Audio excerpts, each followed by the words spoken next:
کلمه سعادت. هیچ کسی نیست که از سعادت خوشش نیاد.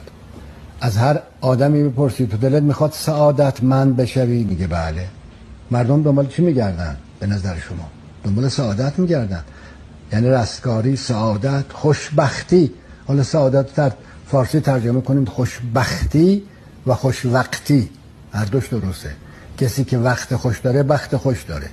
خوشوقت و خوشبخت سعادتمنده.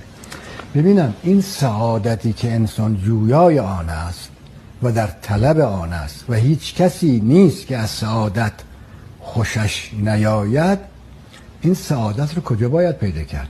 بریم تو بیابونا بگردیم، تو خیابونها بگردیم، تو کشورها بگردیم، به کره مریخ بریم، به زیر زمین بریم، به یمین بریم، به یس، هر کجا بری یه درخت سعادتی هست که ما میریم میوه اون درخت رو میچینیم. یه انباری از سعادت هست که میریم یه چند تن از اون سعادت حمل میکنیم میاریم. ببینم سعادت خانه در بیرون از وجود ما کجاست؟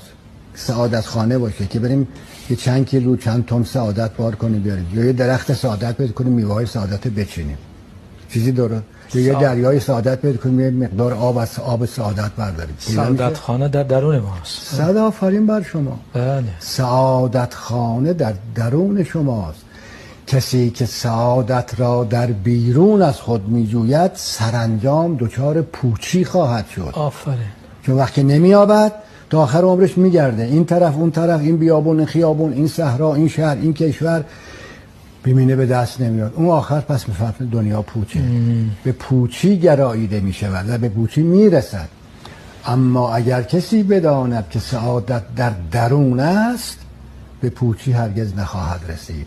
هرچه درون را بکاوی خیابان‌های سعادت گشوده تر میشه، بازتر میشه.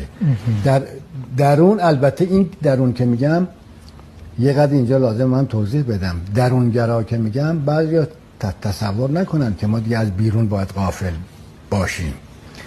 درون از برون جدا نیست. آفرین. ما نباید فقط متوکل و منهمک در بیرون باشیم، باید همواره بیرون با درون ما ارتباط داشته باشه و درون ما با بیرون، یعنی از درون غافل نباشیم.